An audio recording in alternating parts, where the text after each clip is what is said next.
think it's an interesting subject because it's something that I've contemplated a lot because it's a sentence that a lot of people say. Mm-hmm. Well, one of the things that we can talk about as a sort of a meta subject to this subject is the subject of the language that we use, including the cliches and the automatic words that we use and whatnot, that we just say things without thinking through or to think what they mean. And that this actually goes back to the teachings of the Buddha. And most specifically, there's a sutta number 139, where it's an exposition of how to teach the Dhamma in the sense of um, we don't do it the way that psychotherapy, because the client in the psychotherapy comes in order to take this thing seriously, and they're paying serious money to take it seriously as personal, to where the Dhamma is better taught in an impersonal way. And part of the way that we do that is by giving outrageous examples so that we can see it subtly, because we can see it in an outrageous sort of way. Um, and so um, the term that we were using or looking at is the expression of we're doing our best. And that was something that was also going back into my past of being trained as a therapist in TA. TA, by the way, means transactional analysis. With Eric Byrne was the chief component of that. But they were also fairly tightly tied to NLP, or neuro-linguistic programming, where there's the linguistics now. So you have transactional analysis or linguistic analysis. And basically, what these two systems of psychotherapy are doing are listening very closely to what people say and the words that are being used and the connotations of the words and what they actually mean.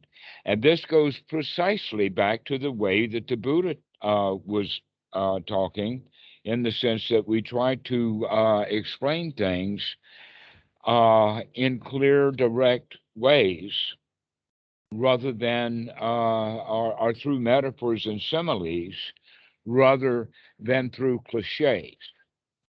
So the one that we're looking at today is I'll try my best, or I'll do my best.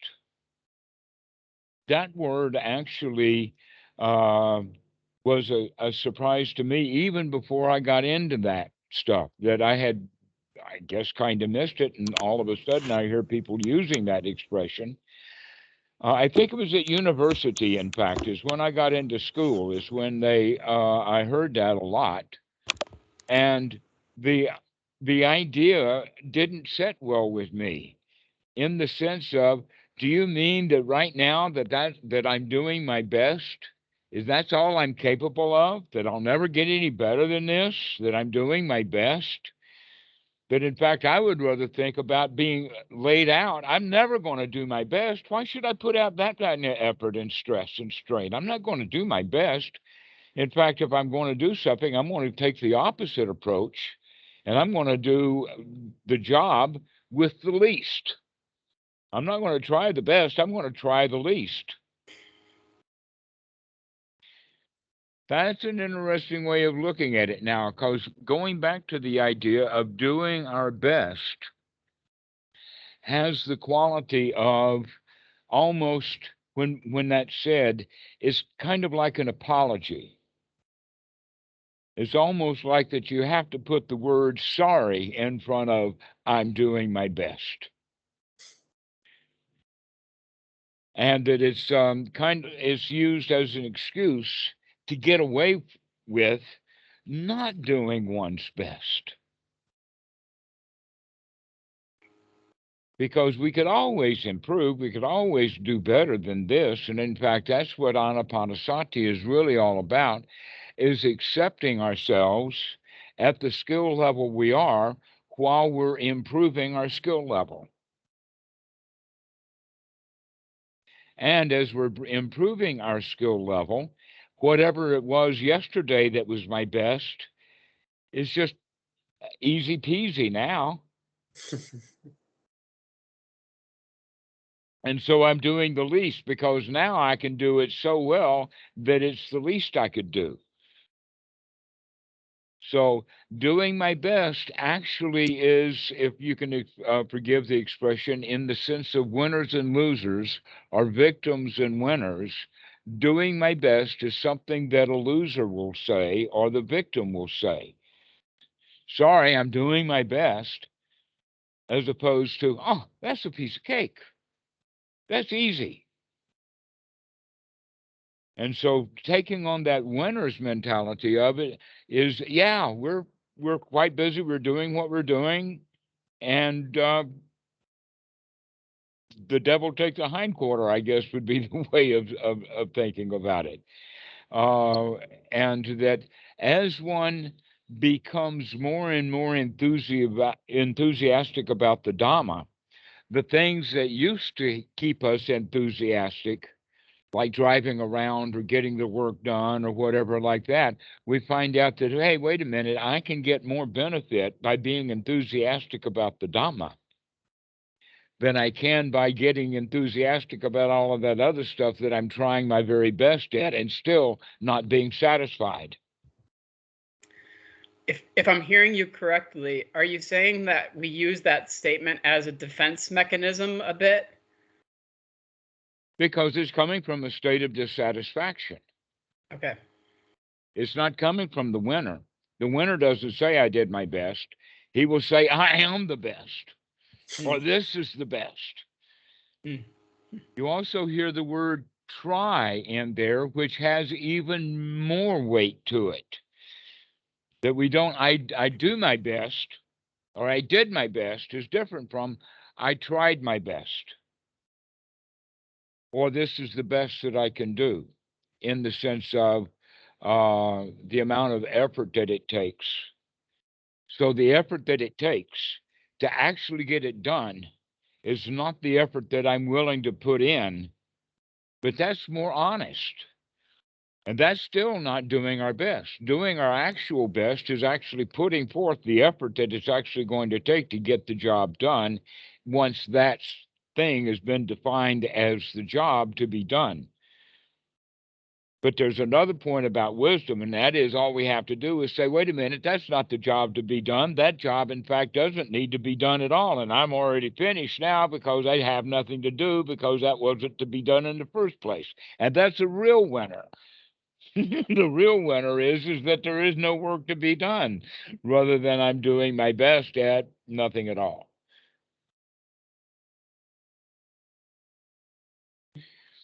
All right, so these are ways that we begin to understand language. And another way of looking at it is the word dedication or devotion, or serious, like serious about the Dhamma, serious about meditation, devoted to it, like that. You can hear the connotation with that is that that's something that losers do. The winner is merely going to be enthusiastic about the Dhamma. He's going to be eager for the Dhamma. I think I see what you're saying. Yeah, you should. Oh, that's good, right. That devotion or dedication has a quality of trying to come up to something that's difficult to come up to where enthusiastic, it's just it means excited it's about easy. Yeah, right. We're good for it. It's like how a kid's enthusiastic about getting candy. Uh-huh. Exactly. Not so enthusiastic about a shot. A shot you have to get with dedication. You got to be dedicated. You got to be dedicated to get a shot, but you can be enthusiastic about candy.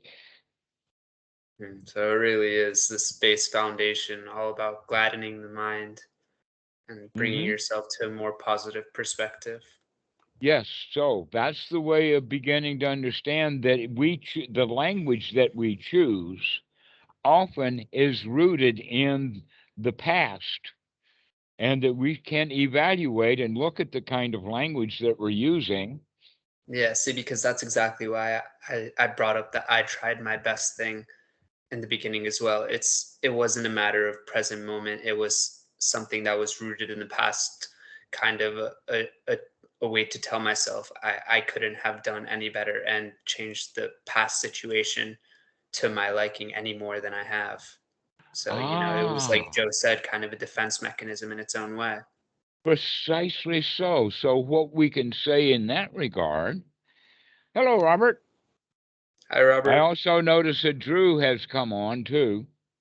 So Yeah, he's anyway, um, that that that discussion that we're having about trying and doing what ourselves are doing our best is also I had mentioned it before, but with a kind of a different context. But now that you're bringing it up again, let's look at that in the sense of we say that in order to cover up failure. That I have failed at something, but instead of just accepting that I have failed at it, we'll have to say, well, I did my best,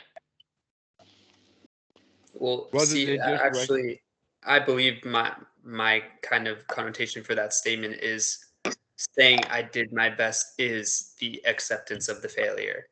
uh-huh, Accepting the fact that I couldn't have done anything better to not have failed. accept that you probably could have.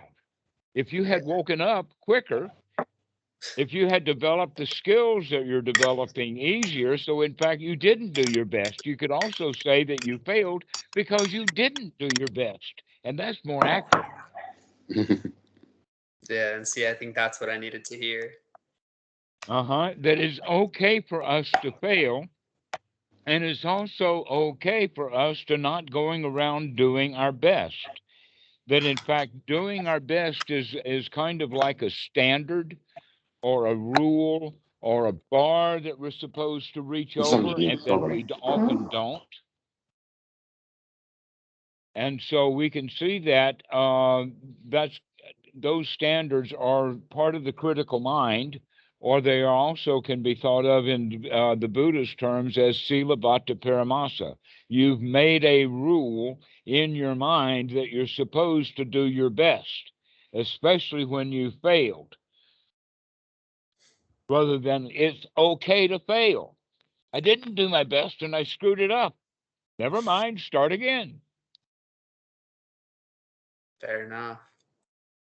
That in fact, if I really look at the failure and recognize what I did do wrong, that I did screw it up, I didn't do my best, now I have a better shot at the next time getting it right because I'm actually investigating what it was that I had missed out on.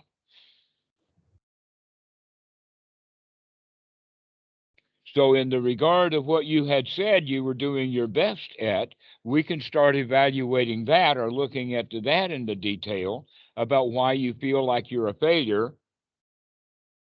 when in fact it looks like to me that you're successful. You called. In fact, Joe said that you'd called last week on the other channel or the other network. Yeah, I definitely I try my best to get on as many calls as I can.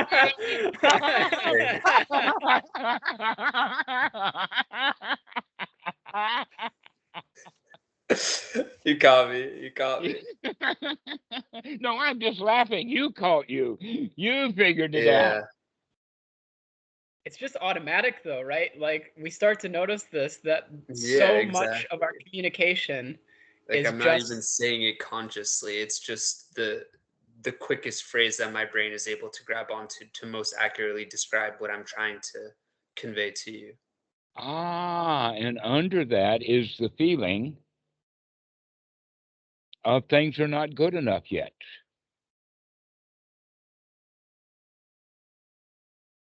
And that's what we're looking at is that you don't even have to do your best to be okay. Even when you're failing, it's still, you can feel good.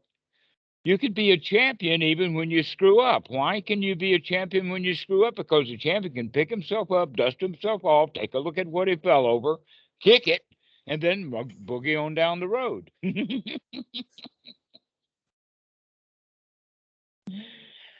And the loser is the one who lays in the road saying, I did my best. Yeah. And the winner is the one who gets up and says, I know I could do better. I can do better than this. Yeah. And the reality I will is, do better. and the reality is that you can do better than that when you develop the skills. That in fact, seeing that is part of the skill development. That's what we wake up to, is we wake up to the fact that we actually intentionally, with I did my best, talk ourselves into feeling bad or justify the bad feelings, which is a more subtle way of talking ourselves even to worse feelings. Well, then, hot dog, I see that one. Never mind, I can fix it now that I see it. I have a question a little bit related to this. When you're communicating, is it still possible to have the same level of awareness or sati as when you're not communicating? Like when words are coming out of your mouth, like for instance, for you, is it, because sometimes I find it hard to maintain my sati if I'm physically communicating. Yes, exactly so. When the student begins the practice of sati, he keeps that on his mind. And when he's talking, what he's having to say, he's got on his mind, not so much sati.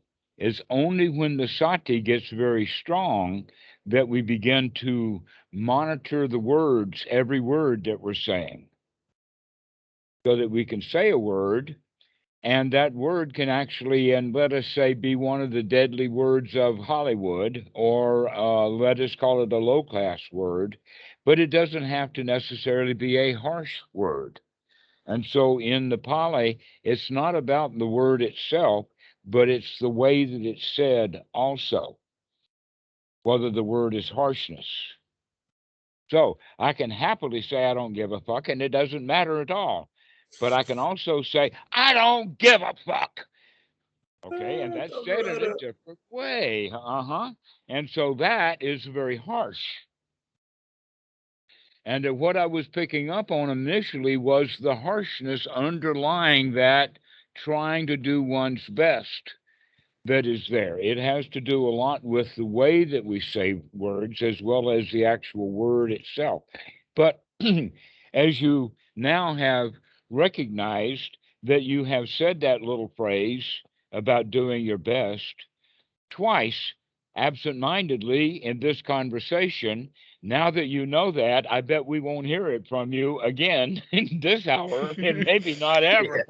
I'll do better. I'll do better. Now, see, that was very conscious. So that now you can say, well, I'll do my best. But now we can say it with full consciousness. The issue is that you were saying it kind of absent-mindedly, which is exactly what Joe was referring to. Can we, in fact, be conscious of the words that we're using and also be conscious of the effect that we have on people when we're talking, rather than it's more important for me to get it off my chest or to get it out, never mind how it's being received. But that's actually part of the training of the psychologist, is to observe, to watch what the client is doing. And so with that, I use that skill so that I can observe and look and see, so that I can see things that you're doing that you don't even know you're doing, but they're in plain sight for me because I'm looking, intentionally looking. Because you know what to look for. Because I'm not right, because I know what I'm looking for. And what I'm looking for basically is, facial movements, gestures, hand positions, that kind of stuff, inflections of words, and the actual words that they're using. And in fact, one of the tricks that I used, if people will watch the videos over and over, many, many videos on and on, you'll find that one of the techniques that I use is that I'll listen to the student until they use a word, and I'll grab a hold of that word and I'll hammer that word for the rest of the hour. I've also noticed that you take pauses at certain times, almost like, and it seems to be very uniform among students, and it's almost like you're waiting to see what their response is going to be to that pause. And sometimes they respond and sometimes they don't, but yeah. It's exactly the way that you would watch an old dry sponge under a drippy faucet. Is any of those drops of water actually soaking in, or are they rolling off? That was a good analogy.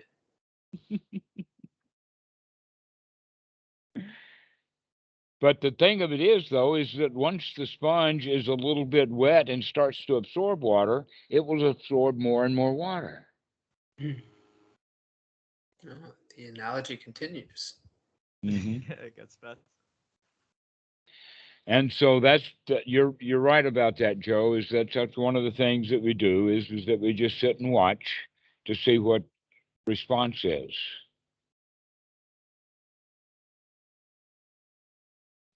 So listening to the words that you use will be very, very valuable in your development of sati. But actually listening intensely to the kind of language that we are using and recognize that you already have kind of absent-mindedly been choosing the words that you use because you've been choosing to use those same words. They're kind of like on the top of the shelf, or when you open the box of words, those are the first words that are there. Instead of doing more of an investigation and looking around for a better word to use and then going after that one.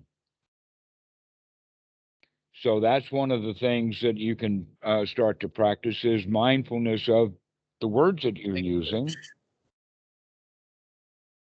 and the way that they're said. And it's very useful. That's sati.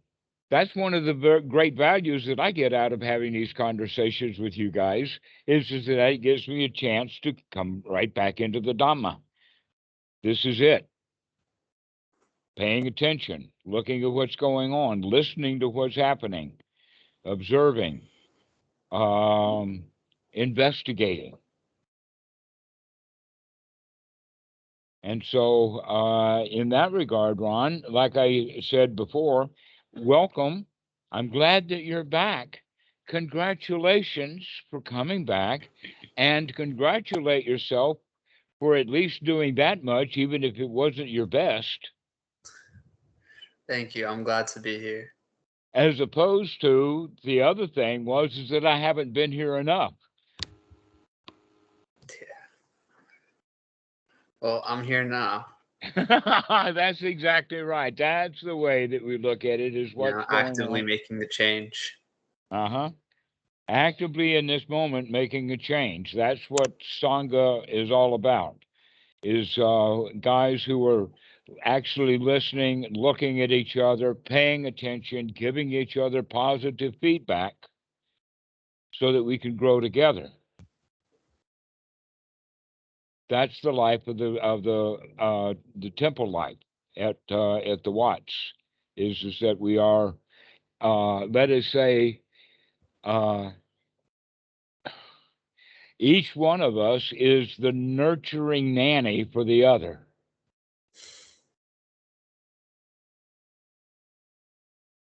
As opposed to the critical nanny, which we don't need. We're already doing a lot of that anyway. So by practicing nurturing with other people, that also helps us practice that nurturing with ourselves. But it's good to be practicing that nurturing with the others within the community or within the Sangha, like you would practice nurturing with your wife and your kids. But if you start practicing nurturing with the boss, he may not understand. See, He may think you're buttering him up or maybe taking control or something. but having that nurturing, everything is okay attitude with one another is really beneficial.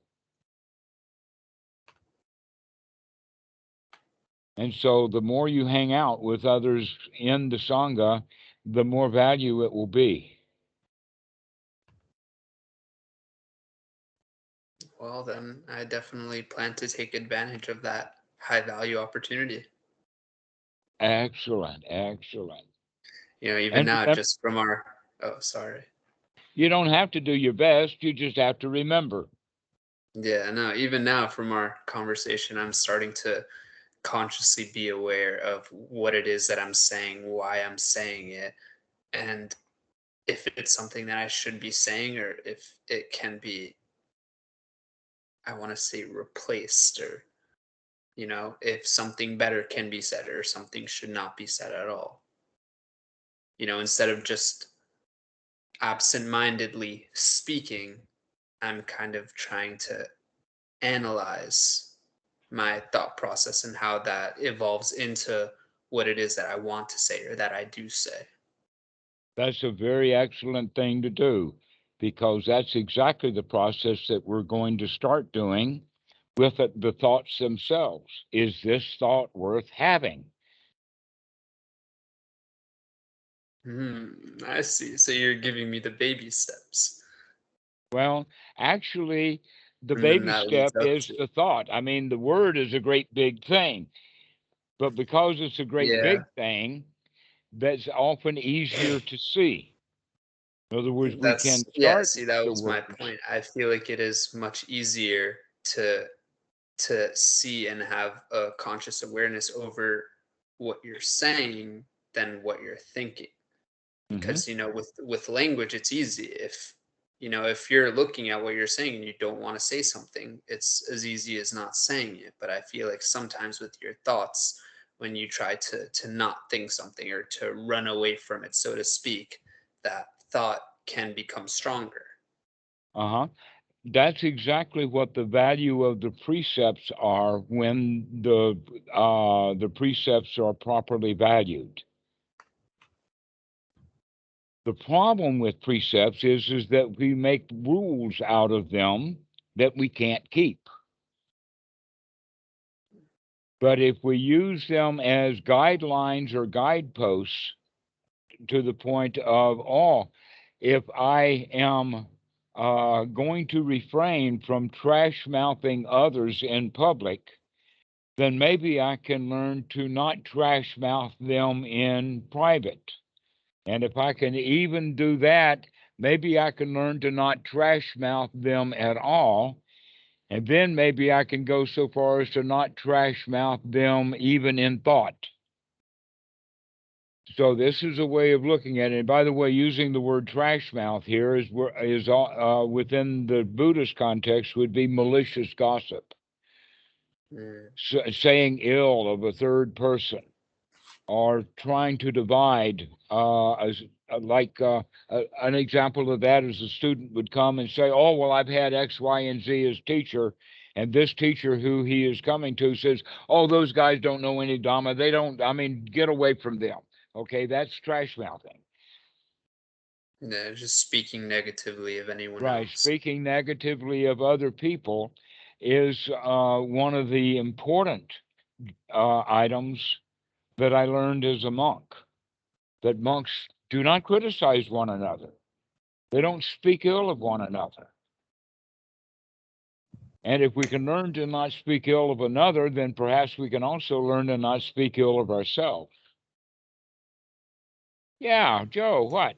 So if if you're say having like a conflict or some, well, I guess that's not a good word. If you're having something that you can see is clearly someone else not practicing the Dhamma, and you want to point that out to them in a skillful way, how do you then do that without falling into this criticism? For example, sometimes when I'm talking to somebody that is another practitioner and I can see something clearly that could be helpful, it's like I want to say something, but I don't want to be critical, and it often ends up that I'm very passive, and the point doesn't get across. Where I'm like, hey, listen, I want to be like, hey, listen, that's just not right from my experience, but then that might come across as critical. So I don't know if you had any tip there. Hello, Nor. It's good to see you. It's good for you. Joe, the answer to your question can be looked at in a number of suttas. That, in fact, we did a whole talk a couple of weeks ago on this issue, and the name of it, I guess, would be "What Would the Buddha Do?" And that we covered 6 suttas of where the Buddha had to do some sort of intervention for one reason or another.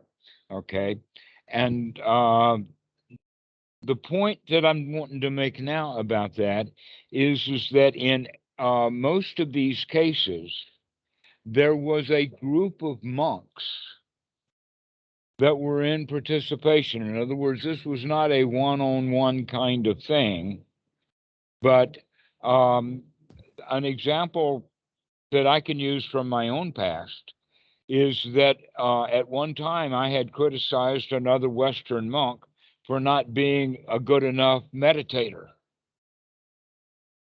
And very soon after that, the next day or so, I was visited by a group of monks, a number of them, I would say maybe somewhere between 8 and 15. It felt like 15, and it probably was 8 if I counted them. But in any case, they came to discuss this issue with me. That this is one of the ways and one of the reasons why I know it's so important within the Sangha of monks that they don't criticize one another, especially not in public. And so this was my education on that particular point. But I was visited by a group of monks to point this out. So what we're looking at here now is the possibility that instead of confronting one-on-one, it's better to discuss the issue with others to find out, do they think that this is worthy of you and they going and spending their time to straighten this out? Because some things are worth taking care of and others are not worth the effort. You could also go so far as to say perhaps the effort is worth whether or not this guy who is in the Sangha is leaving the Sangha because of this. That would be when it would really be worth the effort to go get him, or that he's doing something quite harmful. But if it's nothing, then maybe it's easy to let it go or take a different tactic. But the hardcore big things would be that they are done in a group. That lends the weight. If one monk that I didn't know, or even Ajahn Po had come, and in fact, I do remember Ajahn Po giving me exactly the same advice over exactly the same issue, and I didn't get it well enough from him. But when that whole group came to me to do that, that's when I bought it. That's when I got the point. Okay, so doing it in a group will lend the weight so that the guy can actually hear what you have to say. That's one thing. Now for the other stuff, when it's small, and by the way, in that, when you're say there with 7 other guys, you don't have to take the whole show. It doesn't belong to you. That you're not the accusator. You're just merely one of the group, and everyone has the point that they can make statements about how we're building friendship here. We're not here to criticize one another. We're here to help each other, and that kind of thing like that. So that would be a big issue. For the small issues, if it is small, then it's worth a joke. It's worth teasing about. It's worth nothing. It's worth having like a aha, I see you, Mara kind of moment out loud. And you can play games like that. I mean, in family settings, you have something like the tip jar where you have to put in a quarter, or maybe nowadays you have to put in $1 for every dirty word you say, or something like that. Well, you can begin to have those kind of games with each other in the Sangha to make light of it, to make it a joke, but make it a point of sati. Put it on your to remember list. I guess I asked this ahead. specifically because I've seen you talk about some of your past teachers that, well, I guess they aren't really teachers, but you've referred to them as like charlatans, like some of the guys in India that you hung out with, that you were like, oh, that guy is just clearly a charlatan. There's just, I can't remember specifically the name of the guy that you were referring to. Probably Satya Sai Baba. It could have been. Yeah, it was that. That's the one.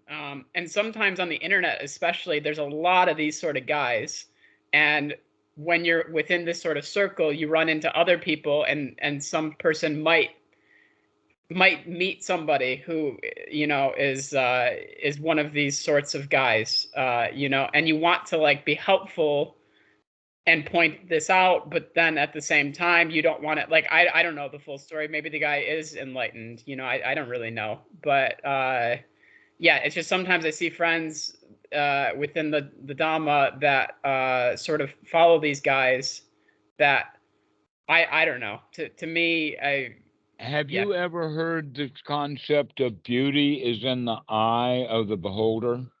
Yeah. All right. Then the beauty of this teacher is in the eye of the beholder also, which means enlightenment is not something he is. Enlightenment is something you project onto him. Right. That makes sense. In that regard. That's important. Because you're saying that you're not willing to plaster him with your label of enlightenment. Right. That makes sense. Therefore, for you, he is not enlightened, and never mind what he says. Right. And sometimes, like, what they're saying is so clearly against what I recognize as helpful, that I just want to help people out, because I've also been stuck at various points, like, and so you want to be helpful and point this out lightly, but you don't want to, like, I don't know, especially if somebody really gets on to a teacher. I've found that can be that they're very dedicated to that specific teacher. So yes, but they're not going to be undedicated to that teacher and go be dedicated to your choice of teacher for him. No, I'm not necessarily thinking that, but it's generally people who talk to you also, and so it's just sort of pointing out, like, hey, I'm not sure that Dhammarato would approve of this guy, like, necessarily, but I don't really know, Well, hang on just a second. Meh, price of name Hang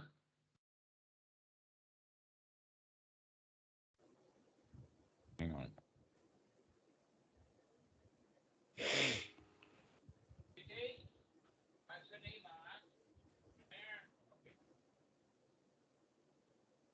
Oh, it's so quiet when Dhammarato leaves. I'm enthusiastic about the silence. So you guys could continue on. You don't need me. Joe, first off, we can look at it in the sense that there is Dhamma that is wholesome, valuable, productive, and of great worth and of great value. This is the practice. And then there are other teachings that have to do with the teachings of gaining power or justifying positions and gaining money and wealth, and also longevity, wanting to live on into the distant future, maybe 300,000 or 400,000 years or so. This is the kind of belief systems that people have that keep them in an immature state of desire. And then one of the things that they desire is for other people to see them as something special. We all want to be special. And so people will actually give themselves labels like, I'm an arahant because I'm special. This is what I caution you with, is that there are a lot of people who claim to have things, but they don't demonstrate them. That you need to look at this person and say, does he actually live and exude that which he is speaking? And if he doesn't, in other words, if you have a meditation teacher who is talking to you about going deep into meditation, then he talks very long and slow, like Goenka, and he's putting you into that kind of mood, then that's all right, because he's congruent. He's doing it that way. Or if he's working with excitement and exhilaration and pumping the student up in the present moment so that the student is getting some joy and satisfaction in the here now, then that's also congruent. But if he's telling stories about past and future, or if he's trashing someone else or whatever like that, then probably he is not worthy of much attention. That you can tell when a teacher wants something from the student. Like he wants them to believe that he is worthy of being a teacher is one of the things that a teacher that will exude. This is a good sign that he is not there yet. So you guys already know in your own mind. I'm just repeating things that you already know. I'm giving you absolute permission to really start to look and investigate other people that you're around, to know whether they're congruent or incongruent. What I mean by incongruent is that's another word for a crowd. They say this, and then they say that, and then they say this, and then they say that, and it doesn't fit together. But when someone is congruent, that means that everything that they say fits together cohesively. That's one of the things that's very interesting about the Dhamma itself, is that though there's been hundreds of thousands of books written, there's whole libraries full of books about it, the whole teaching of the Buddha in its entirety is actually quite small. It's in a nutshell. He only teaches just one little thing, and the diversity comes in the misunderstanding or the misapplication. An example of that is that a restaurant.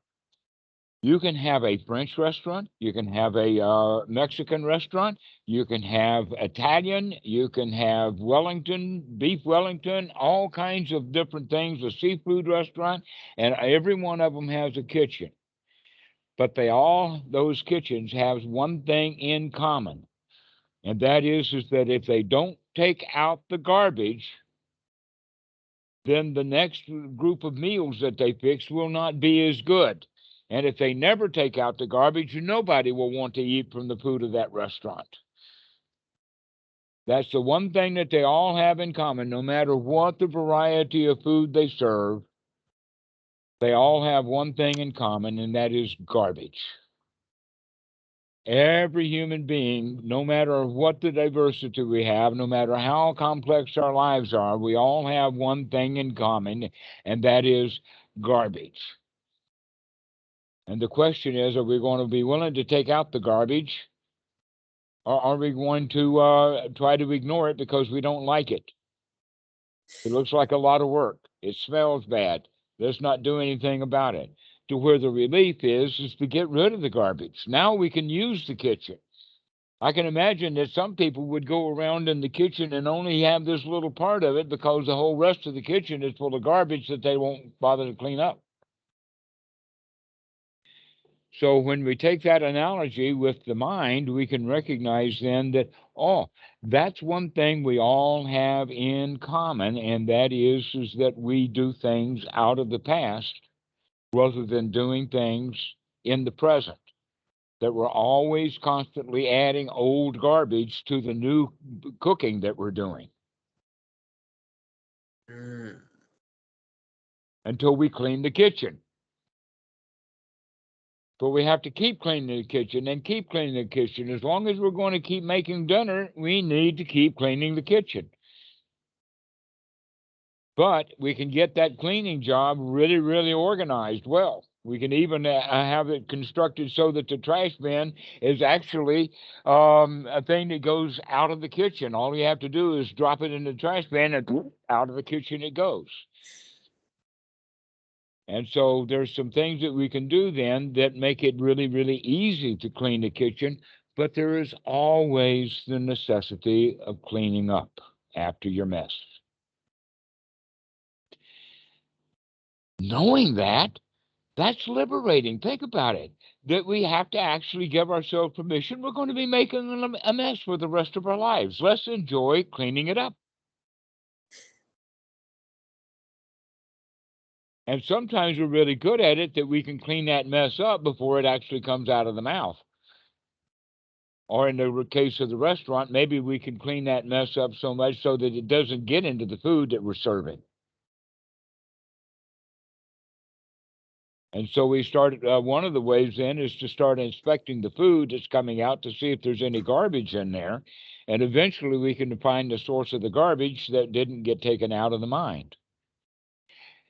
Which reminds me of another story about this, and that is that I've heard it, perhaps you have heard me say it, and that is that everyone, each individual one of us, every human being, is an emperor of their own pile of dirt.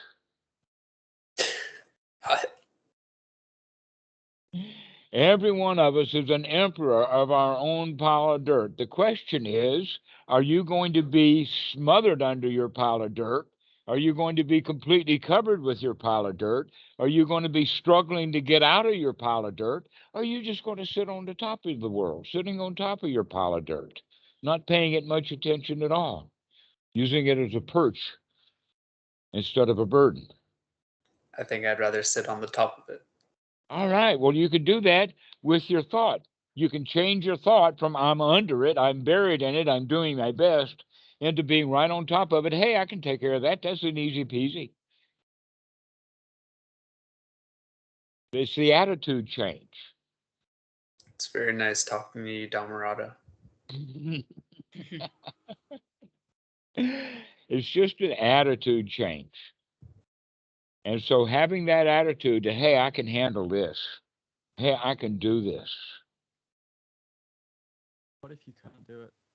What if you like repeatedly let yourself down? That's very difficult to... Can you speak up a little bit, Robert? Yeah, sorry, it was just the mic volume. What if you can't do it and you repeatedly let yourself down, which makes it very difficult to hold that attitude? So you let yourself down over and over again. It's not so much of letting yourself down as putting yourself down. It's your reaction to letting yourself down. Mm-hmm. And the putting yourself down is that you're being critical rather than nurturing and self-accepting. That we begin to understand slowly is one of the most difficult lessons for the Dhamma dude to learn, is that it is okay to screw up. It's not okay to hurt people, but it's okay to screw up. Why? Because our screw ups are actually, you can think of it from scientific perspective, is that your screw ups are actually your diagnosing or your diagnostics. It's your lesson. It's your lesson, or it's your experiment. That in fact, what's his name? Edison, who invented the light bulb back in the 1880s or so. He said that genius is 1% inspiration and 99% perspiration. And what he meant by that is that you have to fail over and over and over again so that you know what doesn't work. But every time we do fail, we learn something about it. And we begin to put things together. So congratulate yourself when you see that you have made a mistake. And the time to do that is like you wake up and you recognize, oh, I'm worried about an email that I've got to write, and I'm not writing that email right now. Let me just throw that out of my mind. In other words, I accept that I had been writing an email, but I don't have to do that. I can just, throw that out. But a lot of meditators will say, oh, yeah, I'm really worried about that email. I ought not to be. And by doing it that way, they're actually putting themselves down. You ought not to be worried about the email, rather than, I see that worry about the... What was that, John? Ron? I was saying, instead of questioning why you are, just exclaiming that you shouldn't be. So you actually are putting yourself down, rather than, I see that.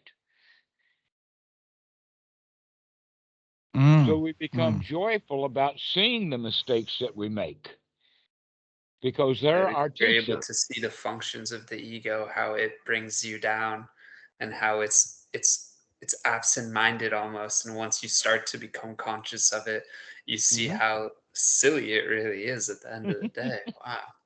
And how painful it is when we don't see how silly it is. Yeah, it's literally just because of the repetition that your mind is so used to thinking like that. So we have been repeating over and over again, repetition over and over and over again throughout the years of talking ourselves into feeling bad. Now we're waking up and we're beginning to see that critical thinking is harmful. And that we therefore can become nurturing to ourselves, including the nurturing when we fail. I see that. Yeah, look at that. We can do that. We can do something about that. Yeah, It's like switching your motivation systems from needing self-criticism to just being happy and letting good actions come from that. Exactly. So we used to see failures as a failure. Now we can see failures as a success. Why? Because I can see that failed. Let's do something new now. Nice. Yeah. It's because I see it fit. And so we can begin to make friends with it. There's actually a song. It's it seems to resonate with a lot of students. And the song is from Simon and Garfunkel back in the 1960s. And the name of the song is The Sound of Silence. But the opening line is what we're looking at here. And it starts with, "Hello, darkness, my old friend. I've come to talk with you again." Now, when I first heard that, I was thinking about that the students the guy's got his guitar and he's taking it into a bedroom and turning the lights off to feel sorry for himself. And he's in darkness. But I've come to understand that, no, this darkness is what we're talking about, is the mistakes we make, the dirty things that we think, the unwholesome thoughts that we have. And that when we get dwelling on a girl or thinking about something that we don't have or making ourselves miserable, but the wake up can be, "Hello, darkness, my old friend. I've come to talk with you again." Now, this is exactly what the Buddha said when he would say, I see you, Mara. I can see that dirt in the mind. I can see that I'm not on top of it, that this pile of dirt right now is on top of me. And I can say, I see that, and turn things upside down again so that you're back on top of your world. But if you're not willing to admit that you're unburied under your pile of crap, then how in the world can you flip things around? If I said I've done my best, then I don't have any place to go. If I said, wow, I screwed that up, I can do better than that, I can turn that around. Yeah, that's a good point. So, hello, darkness, my old friend, which means now we can begin to make friends with the mistakes that we keep making and don't want to look at. We can see them now and learn from them. So that goes back, Joe, to your original question. How can you get another person to see the darkness that you can see, but they don't want to see it? And maybe if they're good Dhamma boots and you guys have been doing this already and have some clues, maybe all you need to do is start singing the song, Hello, Darkness, My Old Friend, and he'll get the point. Maybe it'll wake him up. Or things like, aha, I see you. Or you can just repeat the words, just like the way that I actually started with Ron, was grabbing a hold of that word, doing the best. And look out, I mean, we've been able to talk an hour over that one. Definitely feel better than I did when I started this call. Excellent, excellent. That's what it's all about. Joe, can you walk away from telling somebody their worst things and they feel good about it? That's the question. Will they listen and get it and say, wow, thank you. That's really good for you pointing that out. Now I can grow. Well, at the end of the day, I also think it also comes down to the fact that someone won't change unless they actually want to. And some people, although they are stuck in this cycle of misery, so to speak, they actually find comfort in that cycle because it is all they know. Well, we do get gratification out of it. There is reasons for doing that we do take the gratification. And because we take the gratification out of it, in other words, it's easy. It's just easier just to go along the way that we've been going along. And it's a little bit of work to wake up and take the right effort to change it. But the real point comes is when we do wake up and see the danger in that gratification. And we recognize, wait a minute, I've got to weigh things out here, very much like they do in business. They do a cost-benefit analysis. Before, we were only looking at the benefit and never really looking at the cost. We couldn't see the dukkha in it. Now that we can see the dukkha, we can weigh that out and say, wait a minute, I don't need this. This is too much work. It's not worth the effort. Like being critical of oneself, it's just not worth the effort. Hiding from one's own mistakes is not worth the effort. The gratification is I don't have to look at it, but the danger is that I keep having to do it over and over again and not get any relief from it.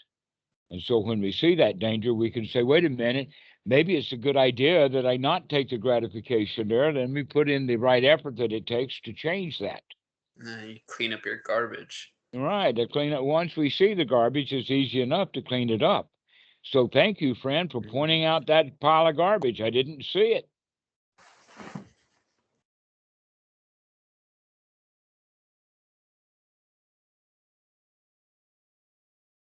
So I think that this has been a really good conversation. I really enjoyed this, guys. Any of you have another topic or something else, a question or something to talk about? Well, yeah, I have a few things I'd like to ask if no one else has anything. All right. ahead. I think Muhammad was saying something, but I Yeah. can't hear him. I don't know if your microphone's on.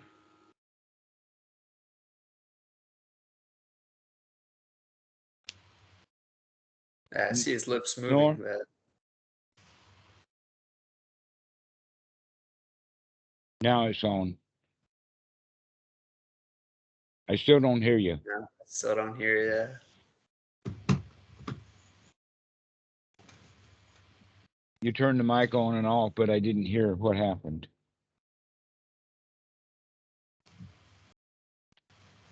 Maybe try unplugging the headphones. Use like the built-in mic, maybe. Uh-huh. Do you hear me now? Yes. Yes. Yeah. You hear me? Yes. Can hear Okay. you.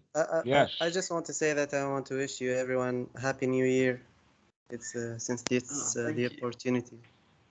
Thank you.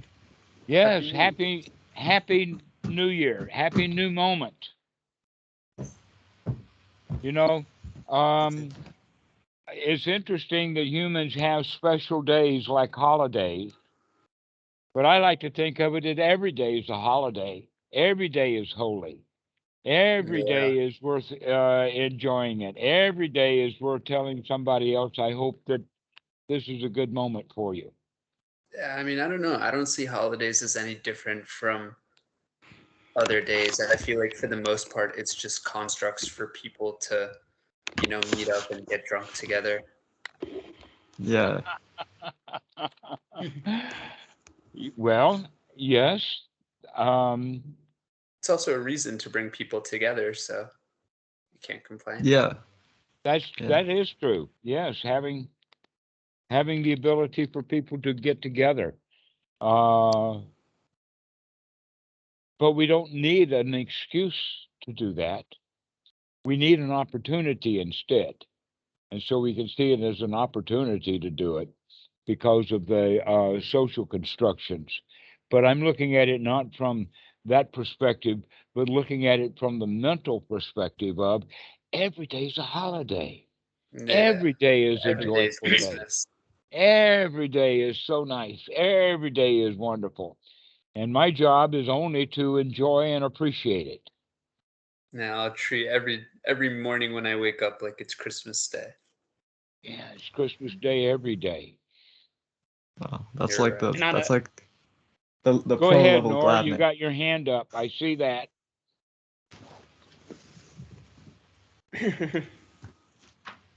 And on a like a related note, like I think like a lot of people live their lives waiting for the weekend or waiting for a vacation or something, and viewing every day as a vacation, it can be really helpful. Mhm. That's often a thing that I've done it for a lot of years before talking to Dhammarato, so it's always exciting hearing that I'm on the right track, because I've been telling people for years that every day is a vacation when they're getting excited about their summer vacation or something. So I like that. That's a good one. Yeah, every day is a holiday. Every day is beautiful. And we don't have to make it extra special holy, that in fact we're missing out when it only happens a rare occasion, once a year, twice a year, 3 times a year, when in fact we could celebrate every day. I'm still alive. We could even go so far as to celebrate this breath. Wow, I'm still breathing. Now whenever Wow, I'm still Happy breathing. Happy in breath. Happy 5:15 a.m. Okay, guys. Well, thank you so much. This has been a really beautiful call. Thank you, Yeah. Dhammarato. Oh, you said. Thank Oh, you. wait a minute. You said, Ron, that you had a question or two. Let's go for that. What was your question? Oh, well, it's just so before we were talking about like gladdening the mind and kind of changing your perspective to more pure one, taking out the mental trash, so to speak. And I was also wondering about how far that extends on a physical level, like when it comes to like dieting, what you eat, and the actions that you do on a daily basis, the desires that you give into. I would say, rather than making a new list of shoulds and don'ts and whatnot like that, but to say the primary job is to get the mind cleaned out.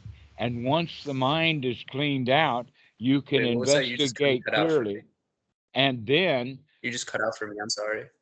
okay, what I was saying is that the number one task that we can think of is let's get the mind cleaned out. Mhm. Once the mind is cleaned out, we can make better logical decisions about what else needs to be done. And that might be kind of natural. In other words, as we begin to clean out the mind, we begin to practice things like mindfulness of eating, which then would lead to a kind of a new diet for you. So basically, it's just a matter of gladdening the mind, and then everything else unfolds naturally. Right, it As it unfolds naturally. Especially, we have to pay attention to the part that is unfolding is the positive attitude. The gladdening of the mind brings apart good feelings, and the good feelings over and over again then bring about that winner's attitude. I can do this. I can handle this. And those are the 4 items on the Eightfold Noble Path that we keep talking about. Mindfulness, to wake up, make the investigation, take the effort to gladden the mind. Once the mind is gladdened, appreciate that it's gladdened, and say, with the idea that you can do this again. You can do this again. You could do this again. No matter how obstructed the mind is, we could come back and clean it out and come to seeing things the way that they really are in the present moment. And so that 4th item is right attitude. I can do this. I can handle this, which was exactly the point that we started off with this conversation, by the way, was I did my best, which was saying I didn't handle it. Okay, and so now we're saying, no, I don't do my best. I do it easy. You haven't seen my best. I like that. Often my best is in other ways of looking at it as my worst, and I don't bother either one of those. So that's the answer to that question, is don't worry about any of that other stuff. Get the mind straightened out by cleaning it out and gladdening it up, and then take credit for it, that you can do this.